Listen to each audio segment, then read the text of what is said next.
Keesokan harinya, Su Jingming menerima notifikasi di ponselnya. Peringkat ujian seni bela diri Provinsi Jiangnan sudah diumumkan. Namanya tercatat sebagai peringkat pertama provinsi dengan skor mengejutkan, 11.124 poin. Wajahnya memancarkan keterkejutan sekaligus kegembiraan dan ia duduk sambil merayakan pencapaian sebagai sarjana terbaik Provinsi Jiangnan. Kabar tersebut segera menyebar luas di internet, mendominasi topik populer. Publik pun heboh, memperdebatkan bagaimana seorang kuda hitam dari Jiangnan bisa menjadi juara provinsi. Banyak yang meragukan apakah seseorang dengan kemampuan ikhlas benar-benar mampu meraih skor semacam itu. Sebagian skeptis menolak mentah-mentah, sementara lainnya menuntut bukti rekaman video ujian. Sebagai tanggapan atas keraguan publik, sebuah acara penghargaan digelar. Kepala sekolah Xiaoyao menghadapi para wartawan. Seorang reporter perempuan dengan lugas menanyakan keaslian hasil ujian Su Jingming. Dengan penuh percaya diri, kepala sekolah Xiaoyao menyatakan bahwa rekaman ujian sudah diunggah di situs resmi sekolah, menjamin transparansi penuh. Saat masyarakat menyaksikan video tersebut, mereka terperangah. Dalam rekaman terlihat Su Jingming menembus tengkorak badak tingkat 1 hanya dengan sekali tusukan. Kekuatan yang jauh melampaui standar awakener tingkat rendah.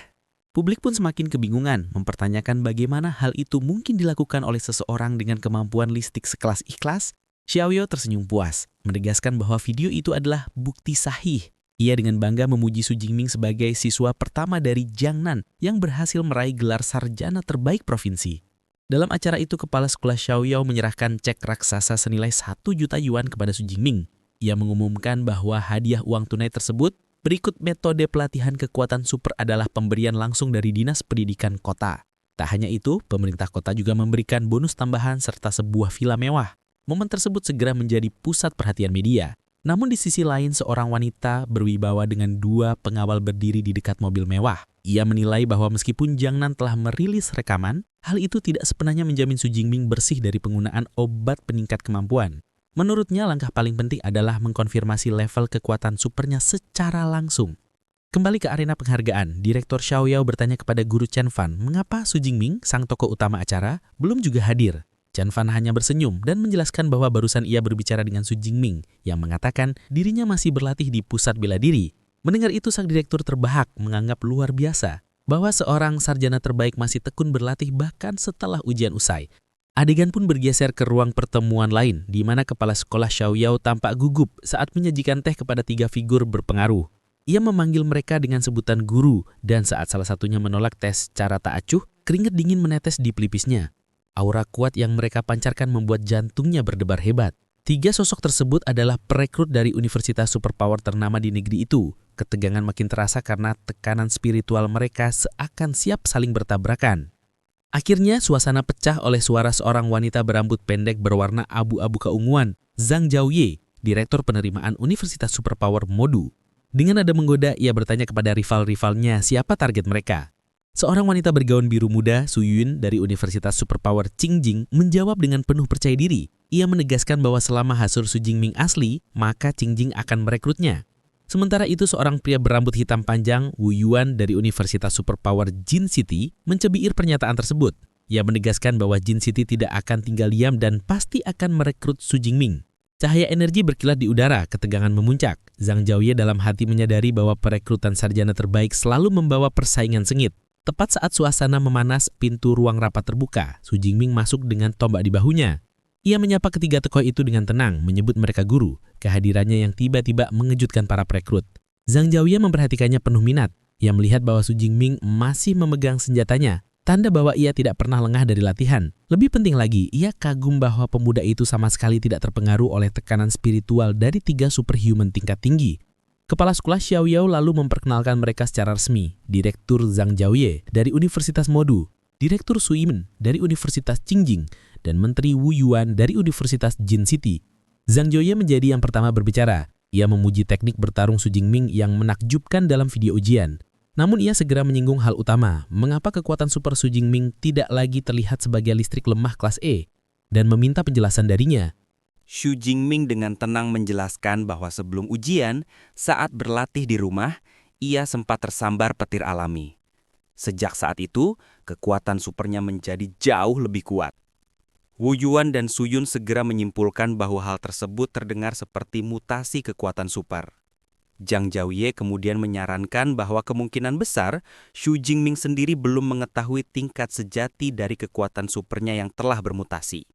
Ia pun mengeluarkan sebuah alat pendeteksi kekuatan super dan mengundangnya untuk mencobanya. Zhang Jiaoye menampilkan sebuah perangkat berbentuk lingkaran bercahaya, lalu meminta Xu Jingming menggunakan kekuatannya pada alat tersebut. Tanpa ragu, Xu Jingming meletakkan tangannya di atas perangkat itu dan melepaskan kekuatannya. Seketika, letupan dahsyat petir ungu dan putih meledak darinya, menyelimuti alat itu dengan kekuatan luar biasa. Suyun tampak terkejut melihat kedahsyatan petir yang dipancarkan. Alat deteksi pun menyelesaikan pemindaian, mengidentifikasi kekuatan tersebut sebagai petir ilahi awan ungu. Namun, ketika perangkat mencoba memberikan penilaian, terdengar bunyi alarm tak beraturan. Retakan muncul di permukaannya. Lalu, dalam sekejap cahaya emas, alat itu meledak berkeping-keping. Ledakan tersebut memicu semburan listrik ke seluruh ruangan, membuat semua orang tersentak kaget. Kepala sekolah, Xiao Yao, dengan wajah terperangah bertanya apa yang sebenarnya sedang terjadi. Akan tetapi, Wu Yuan dan Suyun justru terlihat sangat bahagia. Mereka menyatakan bahwa situasi ini sudah jelas. Kekuatan Xu Jingming melampaui kapasitas alat deteksi kecil itu, yang berarti tingkat kemampuannya setidaknya berada pada kelas S. Konfirmasi tersebut segera memicu persaingan sengit antar universitas. Wu Yuan dari Jin City University menjadi yang pertama mengajukan tawaran. Dengan suara lantang, ia menjanjikan Xu Jingming bonus penerimaan sebesar 4 juta, satu set perlengkapan kelas C lengkap, serta akses bebas ke semua metode pelatihan kekuatan super selama 4 tahun.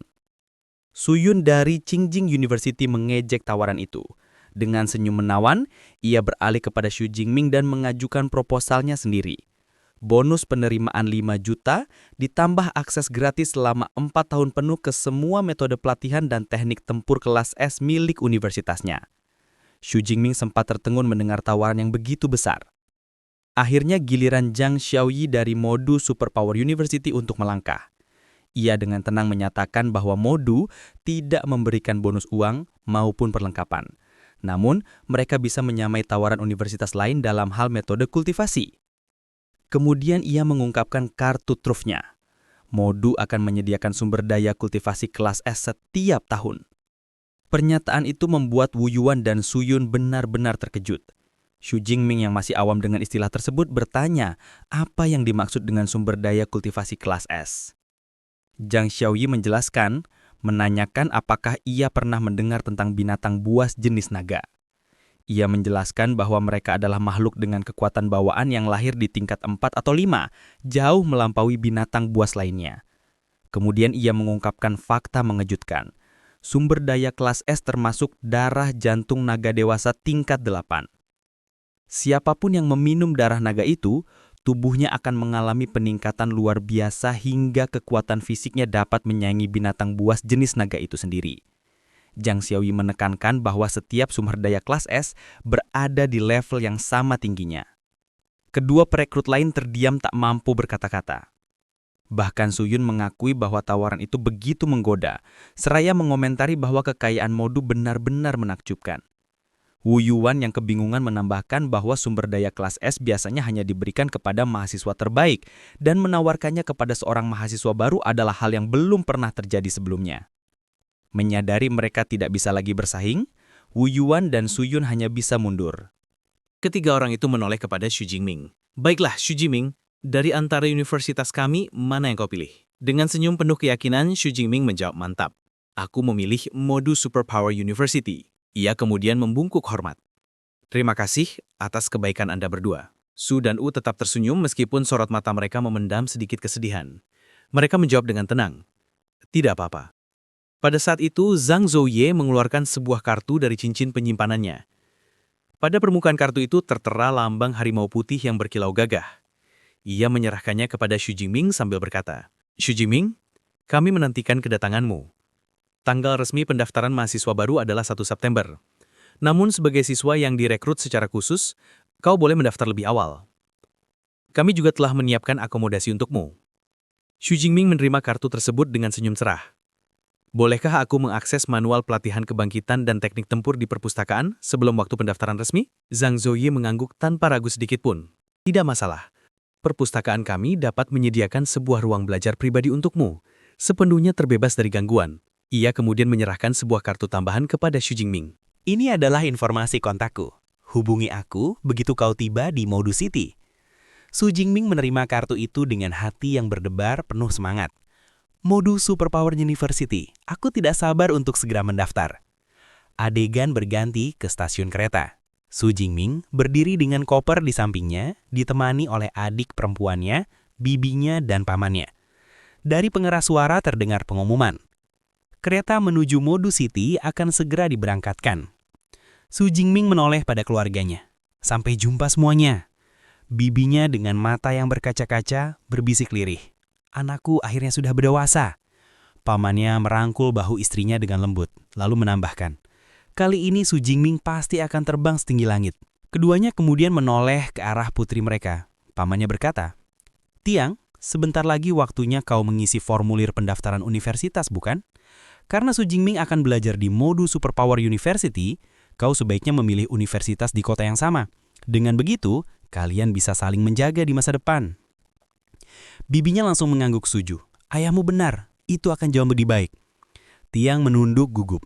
Aku mengerti ayah, ibu. Di dalam kereta, Xu Jingming sudah duduk rapi dengan koper tersimpan di rak atas. Menatap keluar jendela, ia bergumam dalam hati. 6 jam lagi hingga tiba. Lebih baik aku mengulang kembali manual pelatihan kebangkitan ini. Ia mengeluarkan sebuah buku dari tasnya. Pikirannya berputar dalam-dalam. Di antara semua hadiah dari ujian masuk universitas, yang terpenting adalah manual pelatihan kebangkitan, metode pelatihan Abyssal C. Sama seperti kebangkitan, metode pelatihan juga memiliki tingkatan. Pemula, menengah, lanjutan hingga tingkat atas. Semakin tinggi tingkatannya, semakin cepat pula kecepatan kultivasi. Xu Jingming menutup mata, terus merenung. Manual yang kumiliki ini berada di tingkat menengah. Dengan kekuatan mental 180, hanya butuh setengah hari bagiku untuk menghafal seluruh isinya. Partikel-partikel cahaya tipis mulai bermunculan di sekelilingnya, beresonansi dengan tubuhnya. Menurut manual, terdapat energi khusus yang mengalir di dunia ini. Dengan mengikuti metode ini, aku bisa merasakannya sejak hari pertama berlatih. Tiba-tiba sebuah tanda upgrade muncul di samping level pada panel sistemnya, namun Xu Jingming menahannya. Tidak sekarang. Menurut manual, transisi dari awakener menjadi pengguna kemampuan dengan metode pelatihan tingkat lebih tinggi akan menghasilkan keuntungan yang jauh lebih besar. Begitu aku masuk universitas, aku akan memperoleh akses pada manual tingkat atas. Tidak boleh kusia-siakan kesempatan ini hanya dengan metode tingkat menengah. Kereta akhirnya tiba di Modus City. Xu Jingming langsung menuju ke universitas. Ketika keluar dari stasiun, matanya terbelalak. Gerbang universitas saja lebarnya lebih dari 100 meter. Betapa megahnya kampus ini sebenarnya. Sebelum ia sempat mengagumi lebih jauh, sebuah mobil merah berhenti di depannya. Dari dalam, Zhang Zhaowan menyambutnya dengan hangat. Selamat datang. Xu Jingming sedikit membungkuk sebelum masuk ke mobil. Salam hormat Guru Zhang. Akan kubawa kau untuk menyelesaikan proses pendaftaran. Bagaimana menurutmu? Mengesankan bukan? Modus Superpower University memiliki luas 40.000 hektar atau setara 26 km persegi. Dengan rata-rata 20.600 meter persegi per orang. Pengunjung bahkan tidak bisa mengelilingi seluruh kampus dalam satu hari penuh. Xu Jingming tersenyum tipis. Benar-benar berbeda melihatnya langsung dengan mata sendiri. Sesampainya di kampus, Zhang menyerahkan sebuah kartu kepadanya. Ini kartu pelajarmu, sekaligus kartu multifungsi. Gunakan untuk akses ke asrama. Ketika mereka tiba di area asrama, Xu Jingming tertegun. Dalam kehidupanku sebelumnya, aku pernah belajar hingga tingkat doktoral. Sudah melihat berbagai macam asrama. Kamar 4 orang, kamar sendiri, bahkan apartemen 3 kamar untuk kandidat doktor. Tapi asrama berupa villa mewah seperti ini, aku belum pernah melihatnya. Berjalan menuju sebuah villa, Zhang menjelaskan, setiap mahasiswa di sini menempati villa. Tingkat kemewahan ditentukan berdasarkan prestasi akademik. Sebagai peraih nulia tertinggi provinsi, kau mendapatkan villa paling mewah. Luasnya lebih dari 800 meter persegi. Tapi tenang saja, tidak akan kesepian, karena setiap villa ditempati 2 orang. Villa ini memiliki 2 lantai, jadi kau dan teman sekamarmu akan mendapatkan lantai masing-masing. Saat menaiki tangga ke arah lantai atas, Xu Jingming berpikir dalam hati, asrama 2 orang? Tidak buruk juga, lebih baik dibanding sendirian. Xu Jingming yang sejak 2 kehidupan sebelumnya selalu hidup sebagai yatim piatu, justru lebih menyukai kebersamaan di asrama 4 orang. Di dalam asrama, ia duduk bersama seorang staf penerimaan bernama Zhang Zhaoyue. Seluruh prosedur pendaftaran sudah selesai, ujar Jenang sambil tersenyum. Selanjutnya, ada beberapa poin penting yang harus kau perhatikan di sekolah ini. Xu Jingming menanggapinya dengan serius. Silakan Pak. Ada 2 poin utama, sistem kredit dan sistem mentor pribadi. Zhang Zhaoyue mulai menjelaskan dengan tenang. Di Universitas Kebangkitan Kota Modu, kredit adalah segalanya. Makanan, peralatan, bahkan harta langka. Semuanya ditukar dengan kredit. 1 kredit setara dengan sekitar 10.000 koin Dacia. Ada banyak cara untuk mendapatkan kredit. Salah satunya adalah melalui alokasi tahunan berdasarkan peringkatmu. Karena kau dinilai S-Class saat pendaftaran, maka tahun ini kau akan menerima 100 kredit. Zhang Zhaoyue lalu menepuk tangannya. Eva, keluarlah! Sebuah robot melayang berbentuk lingkaran muncul dari ruang dalam. Ia segera memindai Xu Jingming dan mengonfirmasi bahwa ia memiliki 100 poin kredit. Ini Eva, jelas Zhang Zhaoyue sambil menyentuh robot itu. AI yang ditugaskan di setiap asrama. Tubuh utamanya adalah AI tingkat lanjut milik universitas. Unit asrama ini hanyalah subunit, tapi meski begitu, sudah berada di level 4, lebih dari cukup untuk membantu kehidupan sehari-hari. Mata Xu Jingming berkilat. Subunit saja sudah level 4. Teknologi AI di Blue Star jauh melampaui kehidupanku sebelumnya. Zhang Zhaoyue kemudian melanjutkan. Poin kedua adalah sistem mentor pribadi. Setiap mahasiswa dapat memilih seorang mentor yang mereka kagumi, lalu mengajukan diri sebagai murid. Jika sang mentor setuju, kau akan diterima sebagai murid pribadinya. Semua mentor kami adalah pengguna kemampuan tingkat tinggi. Masing-masing memiliki teknik bertarung dan metode pelatihan unik yang tidak pernah dibagikan secara publik. Itu hanya bisa dipelajari bila kau menjadi murid pribadi mereka. Ia mengangkat 4 jarinya. Sebagai contoh, di universitas ini ada 4 mentor elemen petir. Salah satunya adalah Yang Zentian, dekan Fakultas Senjata. Dialah yang paling saya rekomendasikan untukmu. Robot itu memproyeksikan profil Yang Zentian disertai informasi 3 mentor petir lainnya. 2 berasal dari Fakultas Elemen dan 1 lagi dari Fakultas Senjata, spesialis pedang panjang. Xu Jingming menatap proyeksi itu dan bergumam pelan.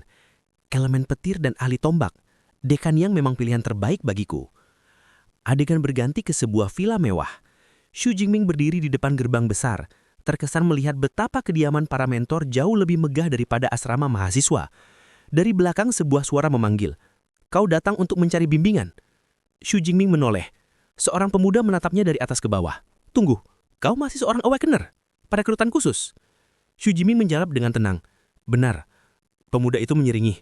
"Biasanya perekrutan khusus minimal sudah mencapai tingkat 1 menengah atau atas. Tak sungka kali ini hanya seorang awakener." Ia lalu mengulurkan tangannya. "Aku Tan Min Yang dari Fakultas Senjata. Baru saja menyelesaikan tahun kedua, sekarang masuk tahun ketiga." Xu Jingming menjawab dengan jabat tangan. "Xu Jingming, mahasiswa baru, hari ini resmi terdaftar." Tan tertawa kecil. "Baru mendaftar sudah mencari bimbingan. Cepat sekali. Padahal banyak mahasiswa menunggu setelah turnamen mahasiswa baru. Kau belum tahu soal itu?" "Turnamen mahasiswa baru?" Xu Jingming balik bertanya. Tan menangguk. "Iya, itu tradisi sekolah. Biasanya diadakan 3 atau 4 hari setelah pendaftaran resmi. Semua guru menonton, dan para mahasiswa baru yang menonjol akan diperebutkan oleh berbagai fakultas. Beberapa bahkan langsung diterima sebagai murid pribadi para mentor. Jadi sebenarnya wajar saja kalau perekrutan khusus sepertimu ingin lebih cepat. Tapi mencoba mengajukan diri langsung kepada dekan segera setelah masuk, itu seperti mengharapkan menang undian. Sejujurnya, kemungkinanmu tipis." Xu Jingming membungkuk sedikit. "Terima kasih atas nasihatnya, senior.